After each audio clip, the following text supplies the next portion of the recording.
कभी कभी उपासक फंस जाता है। सामने वाले को प्रसन्न करने की चेष्टा में कभी कभी उपासना में बाधा खड़ी हो जाती है। ये कैसे संतुष्ट होगा? ये बहुत बड़ी कमी है। इसी को कहा गया है दया बिना साधु कसाई, और दया करी तो आफत आई। सामने वाले को परमार्थ का उपदेश करके दूर हट जाना चाहिए। वो पकड़े परमार्थ को तब तो उसको निकाला जा सकता है, और यदि कहीं कि इसको संतुष्ट करके निकाला जाए तो वो कभी संतुष्ट नहीं हो सकता। ऐसी नीच वृत्ति होती।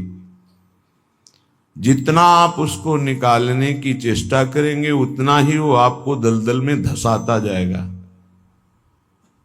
ये प्रकृति का सिद्धांत है, इसलिए उपासक को निरपेक्ष रहना चाहिए, किसी की अपेक्षा नहीं रखनी चाहिए। ये अनुभूत बात कह रहे हैं। जो संतों से अनुभूत है वही हृदय में अनुभव में आता है। उपासक को यदि कभी ऐसा अवसर मिले कि किसी को भगवत मार्ग में बढ़ाना है तो वो ये ध्यान रखे कि हमें अपने को बचा करके इसको निकालना है। कहीं उसके मन की संतुष्टता के द्वारा हम परमार्थ निरूपण करेंगे तो वो कभी नहीं निकल पाएगा, क्योंकि उसका मन ये समझ जाएगा कि हमारे अनुकूलता को लेकर ये विचारवान है, हमारी अनुकूलता के लिए, बस वो आपको रौंद देगा। और परमार्थ का उपदेश दिया और निरपेक्ष हो गए और वो आप पर आसक्त होता चला जा रहा है, वो निकल जाएगा। त्रुटि यही हो जाती है उपासक से कि इसको कैसे संतुष्ट करूं, वहीं उसका पतन हो जाता है। पतन अपने आराध्य देव का चिंतन छोड़कर मांस के लोथड़े शरीरों का चिंतन होने लगता है।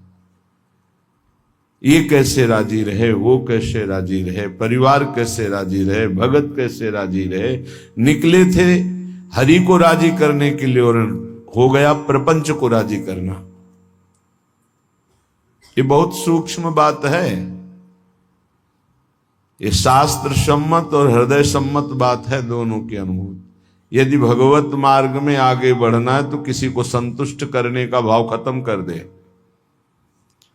शास्त्र सम्मत उपदेश है, पकड़ना है पकड़ो, नहीं पकड़ना है तो डूबो। तभी आप परमानंद का अनुभव कर सकते हैं, नहीं तो आपको फंसा लिया जाएगा। ये सूत्र उड़िया बाबा का है, दया बिना साधु कसाई, और दया करी तो आफत आई। बीच में समझो, दया नहीं तो साधु कैसा, और दया की तो फंस गए। तो कौन सी दया आपका परम कल्याण में सहयोग कर सकती है? जो याद को ना नष्ट कर पावे। दया का उल्टा है याद। जो भगवत स्मृति में बाधा पहुंचा दे, ऐसी दया में आग लगे। भगवत स्मृति युक्त प्रियता प्रभु के चरणों में और दया जड़ चैतन्य में, तब तो निकल जाओगे। और अगर भगवत स्मृति को दया ने तोड़ दिया और उसकी स्मृति चल रही तो दुर्गति पक्की है। हिरण में इतनी स्मृति आ गई कि हरि स्मृति गई तो अगला जन्म ऐसे महापुरुष का पशु रूप में हो गया, मृग रूप में। तो बहुत सावधानी का ये परमार्थ मार्ग है। कभी कभी दया में चूक हो जाती है। ये दया बहुत बड़ी दैवी संपदा है, कोई साधारण नहीं है। महापुरुष अपने कल्याण की बात ना देखते हुए सामने वाले का कैसे मंगल हो, इस बात पर विचार युक्त रहते हैं। पर साधक को बहुत सावधान रहना चाहिए। इस दया रूपी सद्गुण से बचना चाहिए। ध्यान से इसको पकड़ लीजिए। दया रूपी सद्गुण से बचना चाहिए जब तक भगवत प्राप्ति ना हो जाए। दूर से दया का भाव, दूर से हृदय में कहीं इसका भाव प्रवेश हो गया कि इस पर दया करनी है, हम बड़े दयालु हैं तो फंसा फंसाया है। भजन करने से हृदय बड़ा द्रवित हो जाता है। द्रवित हृदय में करुणा और दया की लहरें उठती रहती हैं। उसको लगता है क्या दे दूं, क्या कर दूं, कैसे ये भगवान में लग जाए। अच्छी बात है, पर व्यवहार में ये तुम्हारी बात कोई जान गया कि तुम इतने दयालु हो तो दुरुपयोग कर देगा, तुम्हारी इस दया का दुरुपयोग हो जाएगा। बहुत अच्छे से इसको समझ के बोल रहे हैं। इसलिए चाहे गृहस्थ हो चाहे विरक्त हो, यदि भगवत प्राप्ति करनी है तो दया रूपी सद्गुण को हृदय में दबा दो। बाहर से निरपेक्ष और उदासीन रहो। जब कभी भगवान ऐसी सामर्थ्य दे तो निरपेक्ष होकर के उससे कोई आसक्ति न रखते हुए उपदेश कर दिया और दूरी बनाए। नजदीकी बनाया तो फंसे, ये ऐसे है प्रपंची। नजदीकी बनाया तो फंसे, और फंसे तो तुम्हारी निंदा ये करेंगे, तुम्हारे ही विपरीत चलेंगे। बहुत सावधान।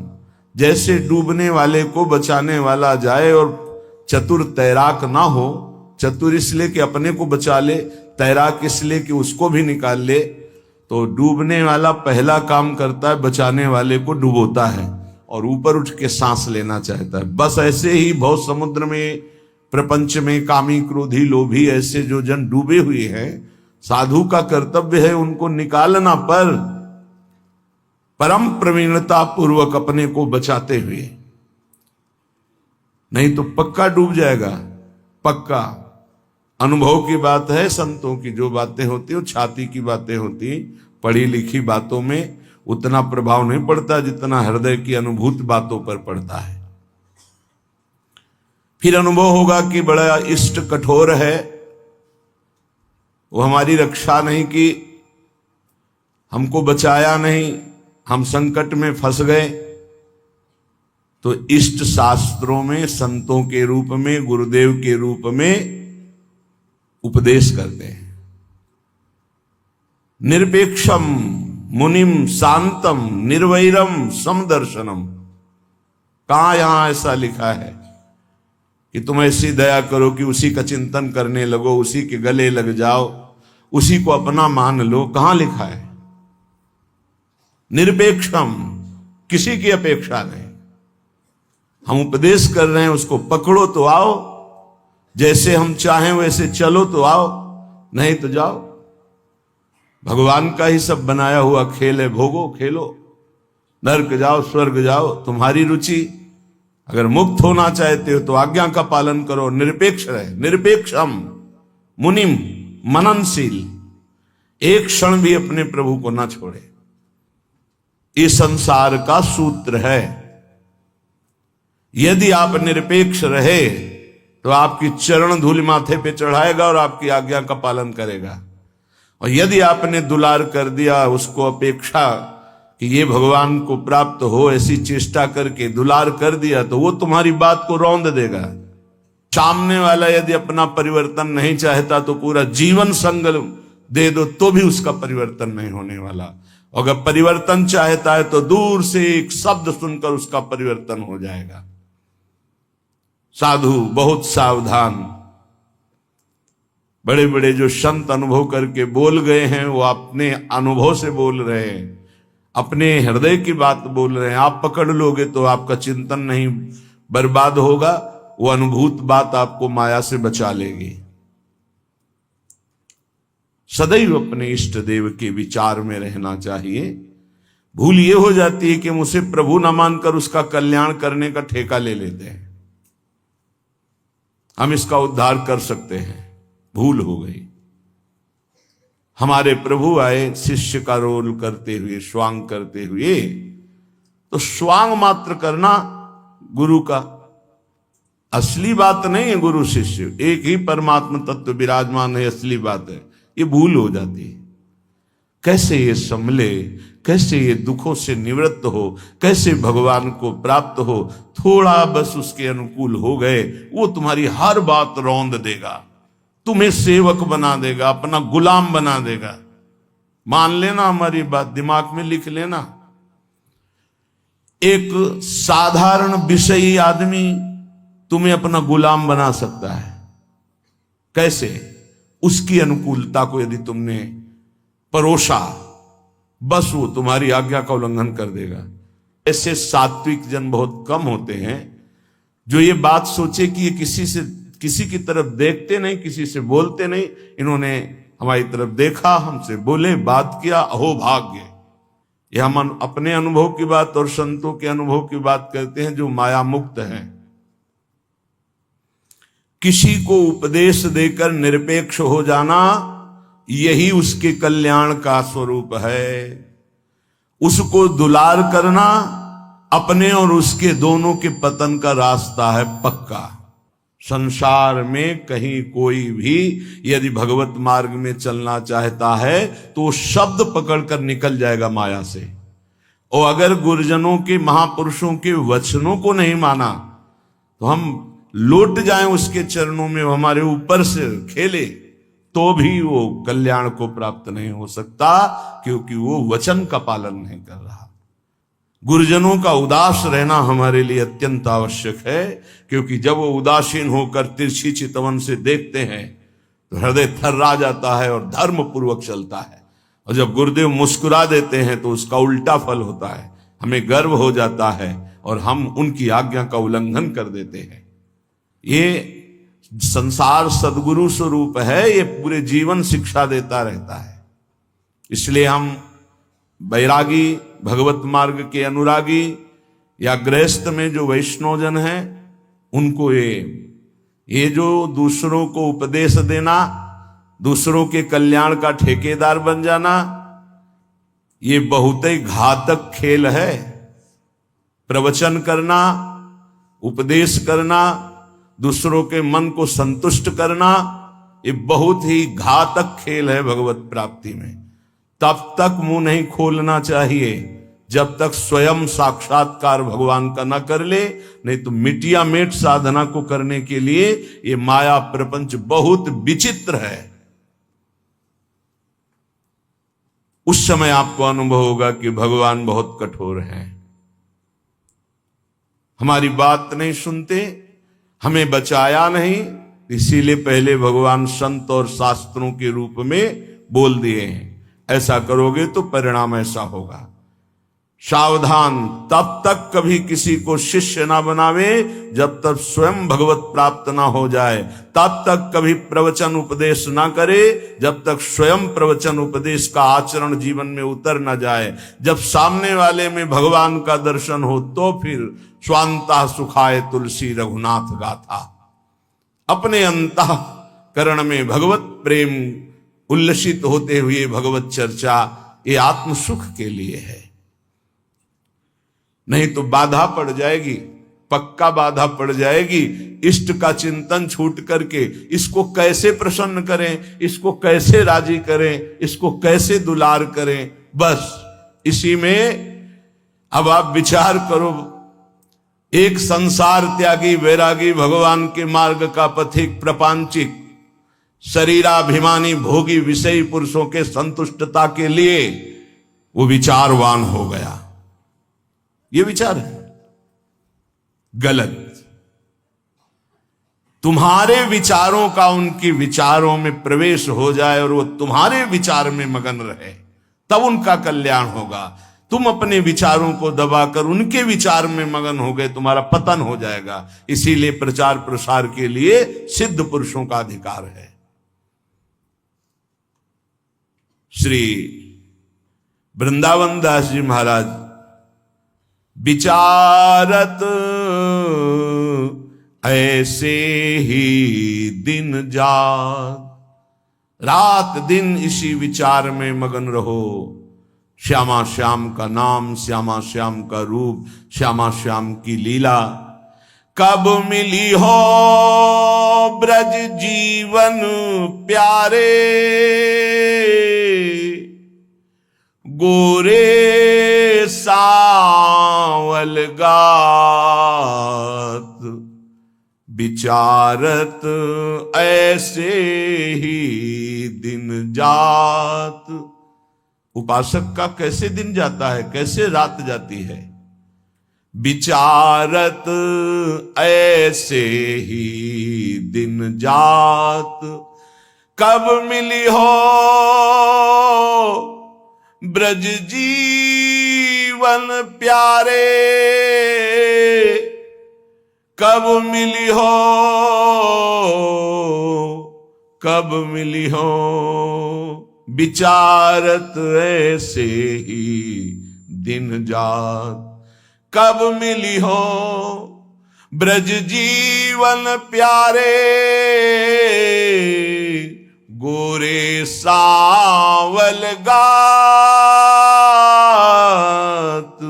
विचारत ऐसे ही दिन जात। कब मिलोगे? इतने दिन हो गए अभी तक साक्षात्कार नहीं हुआ। आज का दिन गया, आज की रात गई, फिर दिन आया, प्रभु कब मिलोगे, कब मिलोगे?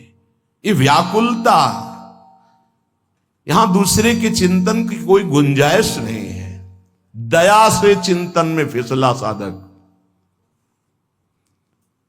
ये हिरण का बच्चा मर जाएगा अगर हम इसकी रक्षा नहीं करेंगे, चलो ठीक, बाहर निकाल लिया, अब इसका पालन पोषण करना, चलो ये भी ठीक, 10-5 दिन में छोड़ देते, नहीं, गले लगा लिया, अगला जन्म हिरण का हो गया। बहुत बुरी तरह साधक दया में फंस जाता है, आसपास ऐसा जाल बिछ जाता है कि निकलना मुश्किल हो जाता है।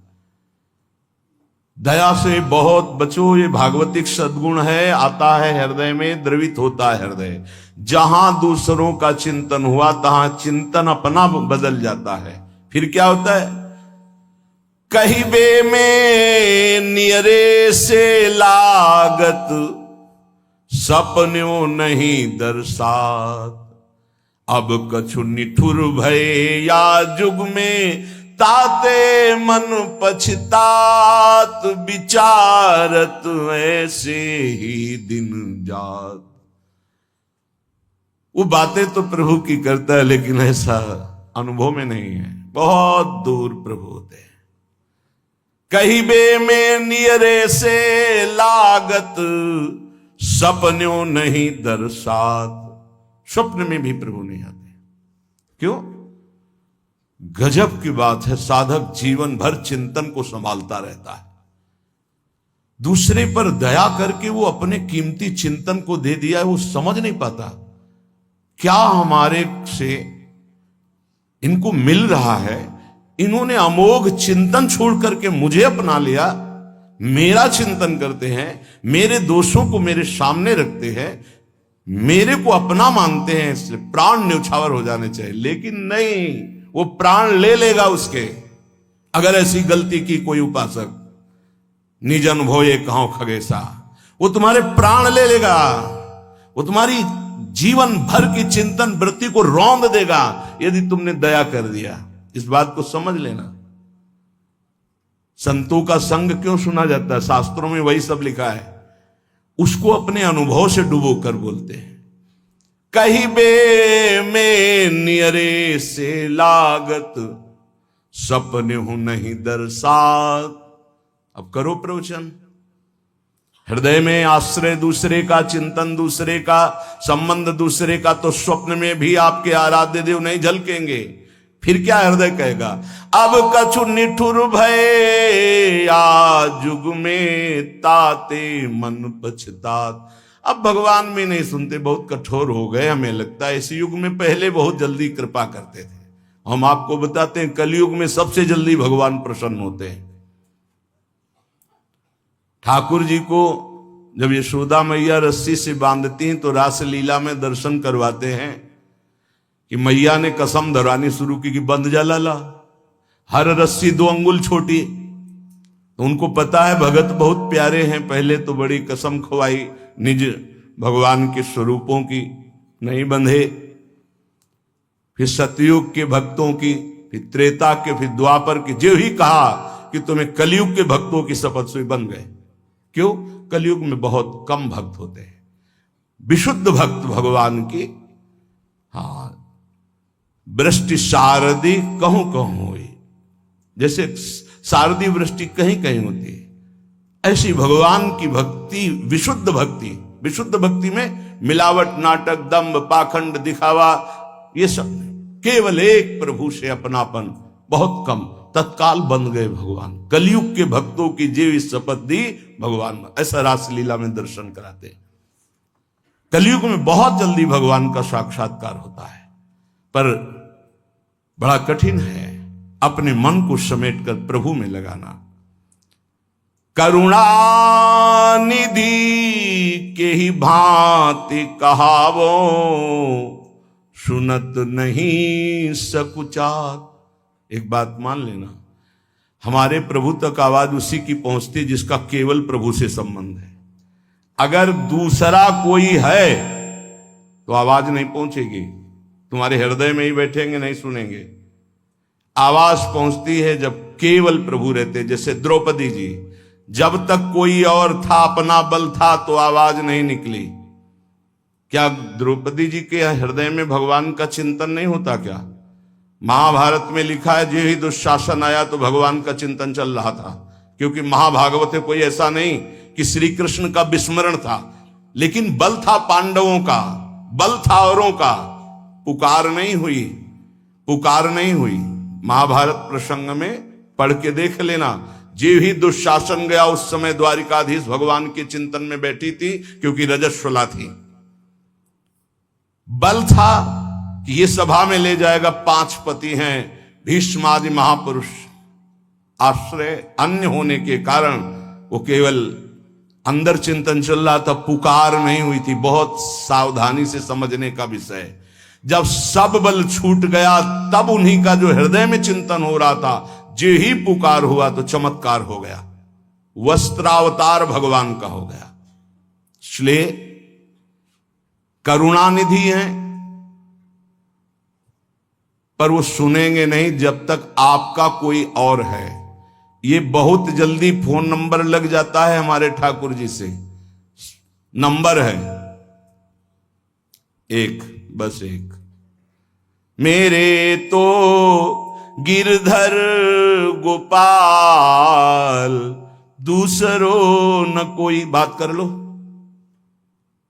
सब डिलीट करो। सबकी ममता ताग बटोरी, मम पद मन ही बांध बर डोरी। कनेक्शन, जय जय, तुरंत उत्तर मिलेगा। हाँ बोलो, आपने कनेक्शन है नहीं फैला। कनेक्शन तो जननी जनक बंधु सुत दारा, तन धन धाम सुहृद परिवारा। तो इनसे बात करो, हरि से कैसे होगी? हरि से बात करने के लिए एक ठसक हमारे माई श्यामाजू को राज, एकमात्र प्रियाजू से अपनापन। तो अभी बात कर लो। लेकिन धिक्कार है हमारे मन को, हमारी इंद्रियों को, हमारी बुद्धि को बड़े परमार्थ के बहाने से चुराती माया। माया कोई विपक्ष बन के थोड़ी आती है, नहीं तो साधक विपक्ष को पहचान के फौरन अपने को बचा ले, वो भी चतुर खिलाड़ी है। पक्ष बन के आती है, हम इसका कल्याण कर देंगे, ये हमारी सेवा में है, ये इसका मंगल होना चाहिए। मार देगी। विपक्ष सेवा के बहाने से घुसता है और फिर मार देता है। ये बात ध्यान रखना, पकड़ लो हमारी बात को। एक परमहंस जी हमें मिले, वो आर्मी में मेजर थे, बाद में संत बने। बहुत ही हष्टपुष्ट शरीर, हमसे एक बीता लंबे, भारी त्रिशूल हाथ में रखते थे। गौ रक्षक, हजारों गौओं को ट्रकों से छुड़ाया था। तो विपक्ष मूड मुड़ा के सफेद अचला, सफेद ऊपर, साष्टांग दंडवत उनके आश्रम में। महाराज हमारी गौ भक्ति बहुत जोर की, कसाई था, आपका शिष्यत्व स्वीकार करने आए, जो आपका नाम सुना, आपकी गौ भक्ति, तो उनका भैया बड़े भाग्य हैं आपके, बस हमें केवल गौ सेवा करनी है, आप अपनी गौ सेवा में रख लो। हजारों लाखों गौएं थी और इतनी नम्रता 1 साल में की कि सेवा में आ गया, शरीर सेवा में। हर बार साष्टांग दंडवत, हर बार जे भी, बस उसने ये स्वांग ही रचा था, जे भी शरीर सेवा में आया 2-3 दिन के अंदर वो रात्रि में दूध लेते थे 2 लीटर गाय का, उसी में जहर, जे ही पिया दूध से तुरंत अंदर, वो बड़े भागवतिक थे, तुरंत अंदर आया, तुम्हें जहर दे दिया गया। बुलाया, कहां है वो? गायब, है ही नहीं। 5 लीटर गौमूत्र पिया, हमसे एक बीता लंबे से, बस उनको यही समझ में गाय बचा सकती है। 5 लीटर जी हुई गौमूत्र पिया, 5 मिनट में ही इतनी उल्टियां हुई कि सब बाहर। थोड़ी देर के लिए मूर्छित रहे, कोई डॉक्टर की जरूरत नहीं पड़ी और ठीक हो गए। एक तो भागवतिक दिव्य श्रद्धा उनकी, दूसरी गौमूत्र ने उनको बहुत सी उल्टियां करा दी।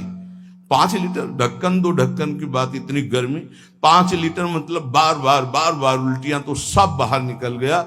और सामर्थ्यशाली भगवत चिंतन परायण गया न सेवा के मिस से। विपक्ष कभी विपक्ष बनकर नहीं आता, मित्र बनकर आता है। ऐसे ही साधक पक्का समझ ले, माया विपक्ष, वो मित्र बन करके आएगी, वो आपकी सेवा में से आएगी, हाथ जोड़ के आएगी और रौंद कर पैरों से चली जाएगी। कागज में लिख लो, दिमाग में लिख लो। कैसे जानोगे माया विपक्ष आ गई हमारी सेवा में? जिसके संग से प्रभु का चिंतन छूटे और उसका चिंतन बनने लगे, चाहे जिस भाव से हो, चाहे दया से हो, प्यार से हो, दुलार से हो, किसी बात से हो, बस समझ लेना ये विपक्ष है, अपना पक्ष नहीं। क्योंकि जिसके संग से प्रिया प्रीतम की स्मृति निरंतर चले वो तो अपना पक्ष, और जिसके संग से प्रिया प्रीतम का स्मरण चला जाए और उसकी स्मृति आ जाए तो जाके प्रियन राम वैदेही तजिए ताहे कोटि वैरी सम जद्यप परम स्नेही, परम स्नेही का रूप लेकर के आते। बहुत सावधान उपासक को रहना चाहिए, नहीं तो करुणानिधि प्रभु होते हुए भी तुम्हारी बात नहीं सुनेंगे, तुम्हारी आवाज नहीं जाएगी वहां तक। फिर कहोगे भगवान ने बचाया नहीं, तुमने सिद्धांत का भंजन किया, सिद्धांत के विरुद्ध चले, इसीलिए तुम मारे गए, इसीलिए तुम्हें गिरा दिया जाएगा। बाद में दोषी तुम होगे क्योंकि तुमने दया की, यहां भी और परलोक में भी। 3 जन्म लगे भगवत प्राप्ति के लिए। पहले जन्म में ही